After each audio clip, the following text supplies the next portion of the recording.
Hi there, traders, and welcome back to part 4 of the Pro Price Action Trading Series. So, in this video, what I'm going to talk about is how to pick the correct levels, the most ideal levels that you can trade from, where you can expect the prime setups to be, and the best action or reaction. What you'll see in trading is people mark up charts with many different levels, and some of them are just random. And what that will do is confuse traders into, taking action at a certain level, which is they really shouldn't be doing. And the flip side of that, they're not trading off confirmation. So a lot of people, what they will do if it comes up into a level, and they've marked it up as a level, and they'll just put their sell in there with their stop above that, and of course they're just fodder for the market to keep going higher. So what you really want to do is know exactly where those key levels are going to be, or where you can expect the prime levels to trade from will be.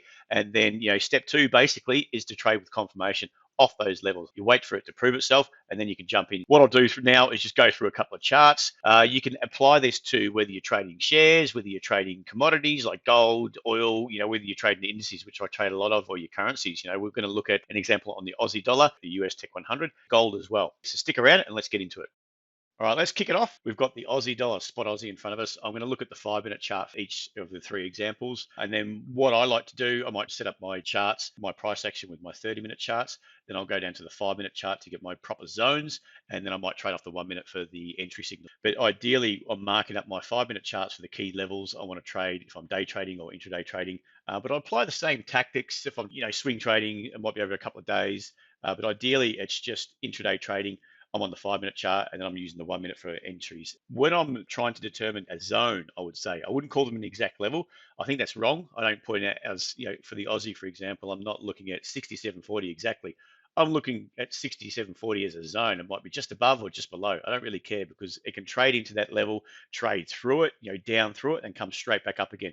The market will time and time again go stop hunting. If you've got a clear level of resistance, it'll go through it, take out stops, it will trap traders on the upside that would buy the break, and then it comes straight back down again. So the people who bought the break are now having to sell back into the market and get stopped out. Okay, and any stops above that is liquidity for the bigger players. Okay, so they will always run those levels, run the stops, and come straight back down. So we're looking at a zone of the action. So when we're watching it, we're looking for that price action, and then we're trading it off that confirmation, whether it's a high low off support or a lower high off that resistance zone. The way I identify my levels, to me, it's going to be pretty clear, because if it's pretty clear, it's a major zone. Okay, then I can work around that. I don't want to be trading off something that's just, it's traded here once. I don't believe that's a level.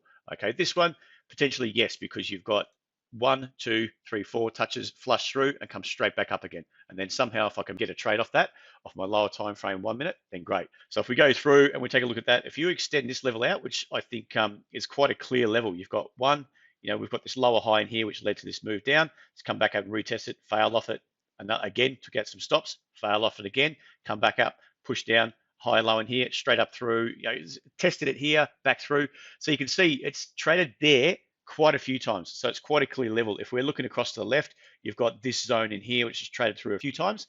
So if you're trading in here and you're watching this for a third time coming to that level, you might be trading off a lower high, potentially just in here.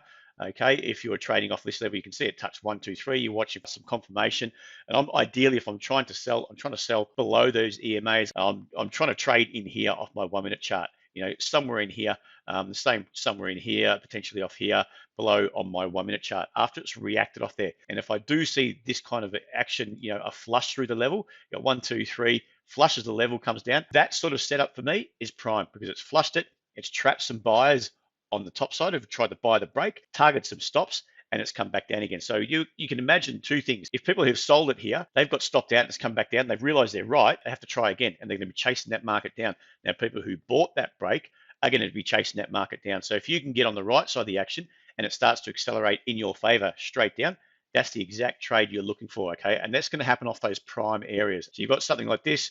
If you're looking at this sort of level in here, you've got the flush, and then maybe somewhere in here you get on your 1 minute chart above the EMAs, and you get that confirmation of the trade set up on the long side. Again, you've got this level through here. So if we're looking at it 1, 2, it's come back down. As we're coming back up here, we're just looking at that zone. It's got a bit of an extension area. It's just popped through and come straight back down. And then ideally, we're looking to trade in here back into that support area. If you start going down to the 1 minute and you're marking up levels, you'll tend to have the wrong areas, okay? You tend to be trading off, all the swings and roundabouts that you'll see. If you go back a few, even on the 30-minute, a lot of these areas will be quite clear on the 30-minute as well. That would be clear, this one, and again up here, and then you could trade back down to your 1. That way, it's enabling you to trade off the exact key areas that you want to. That's going to get the prime setups, and you're going to get that action and reaction.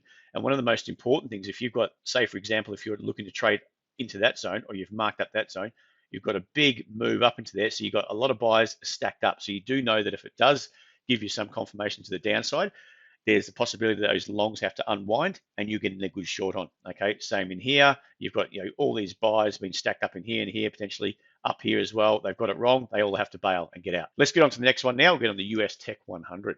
US Tech 100, what you'll see, what we're looking for is quite clear zones where it's traded a few times. So if you start from the left-hand side, you've got this zone through here. To me, it doesn't have to be exact. Like I said, you can make it smaller, bigger. Say you did it like that, or say you did it like that, and then you can start to see, okay, it's traded once, so I might move it up a bit just to say, okay, it's traded into there before. It's traded through here, so I might just move it down a touch just to get the bulk of that action there. One again here, one again here, and again, over in this area here. What you'd be doing after that is just looking for, once it starts trading to a zone, you don't want to be selling it into those areas. You want to be clear with your preparation of what areas you want to trade from. And if you're coming down here, you don't necessarily want to be selling it in here off the lower time frame 1 minute chart. Okay, because you come into a 5 minute potential support area. You don't want to be selling into that. Ideally, if you're going to sell it, you want to sell that break, you're trying to sell something like that. That's the kind of confirmation you want. You want it to move through, retest it, and then go. Okay, because what you'll get there is all the buyers through here that start to realize they got it wrong. So you either attack it on the long side once you get confirmation, maybe flush through, bounce, you get that high low, back into the zone, and you're trading somewhere in here. Okay, you want to trade off that, or you want to trade once it breaks, comes back in. You don't know if it's going to do this or this, and then once you start to go back down again, then you can get short. You know exactly where your risk is, and everyone else that's been buying off that area is really, if they don't know that, they shouldn't be trading, but they'll realize that they're on the wrong side of the market and they have to bail quite soon if they haven't already. Okay, but if they're in this kind of area and they've been buying off there, they might add to a position, and anyone that sort of sold that breakout there starts to realize they're on the wrong side of the action and they have to buy back into the market, and that gives that acceleration when you enter long, that acceleration up that you're looking for as a prime entry. Now, of course, if it starts to go up to something like that, and then we start to fail from there, okay, that's a different story altogether. You just have to bail. You have to know exactly where your risk is, okay? And that's the idea of trading off your higher lows or your lower highs. You can assess your risk quite easily, and you can formulate your trade around that. All right, let's get on to the next one now. We'll jump over to gold.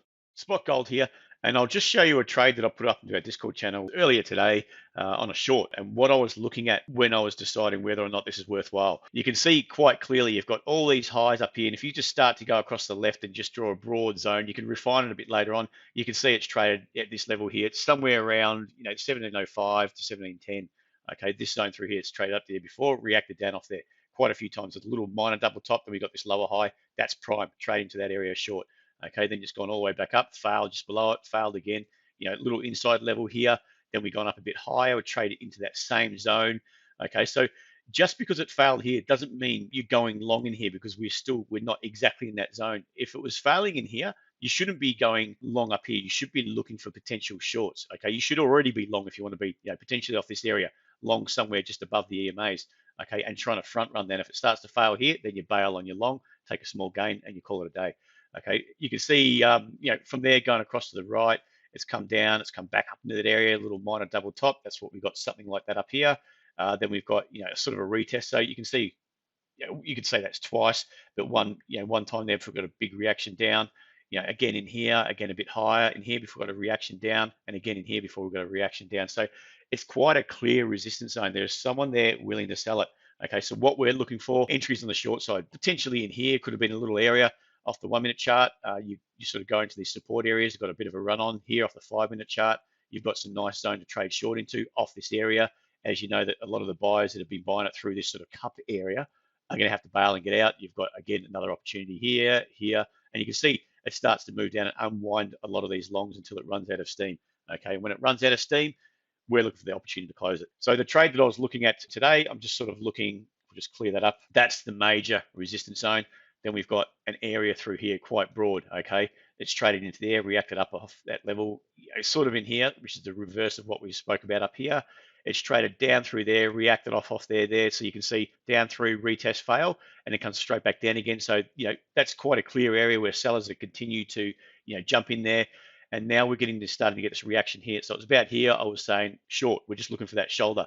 Okay, so it was in here is where you'd want to be entering. If you didn't get that alert, that's ideally what I'm looking for. You've got a couple of green candles there. When it starts to fail, get through that second candle. I call it an LL2.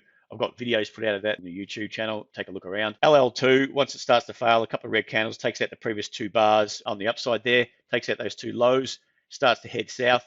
That's where you want to be front running the break of this level through here. You know that's a lower high. You know you're coming off that retest there. So on a bigger scale, you've gone down, retest, down, okay? And that turned out really, really well. And you've got a couple of opportunities. If you missed that, you could have traded it back in here somewhere. You could have traded on the shoulder there, but it's all working off that price action. You're working off a key area, and you've got longs through here, unwind some longs, brings in some more, drags them in, traps them, and the market heads down and squeezes out any more longs that start to build up. Okay, so you can see by just knowing where you want to get involved in the market, knowing your key levels where you can expect some action, reaction, marking those up prior to getting in, and then knowing what you're looking for in a setup, it can be really, really handy. And I feel that it'll get you in the right areas to trade. It'll get you those high probability setups, those high probability trading zones to take action. So jump on some charts, take a look around, and then just start to, like I said, you don't mark it up at an exact level on every little candle you see, every little movement. Try to mark up a zone. The bigger boys will look at zones. They'll look at areas to defend. They'll let it go through, ramp it straight back up again. Okay, they might let it go through here, ramp it straight back up. They may not ramp it straight back up, but you're looking at a rough area. They don't trade in an exact area, sorry, in an exact point. They trade at a zone. If they want to buy, they might buy in here, buy in here, buy in here, and then as it comes up, they edge out of it, or vice versa. Okay, if they're selling, they'll be selling a pullback, sell the pullback, sell the pullback, so they're averaging in short. So that's what we're looking at. Bit of practice, you'll start to be able to mark up your areas, and I feel that your trading will really accelerate. And what it'll do is keep you out of those areas that you don't want to trade in, and more likely to put you into those areas that you really do want to trade in, and they're going to give you some good results. All right, guys, thank you very much for joining me, and we'll speak to you soon.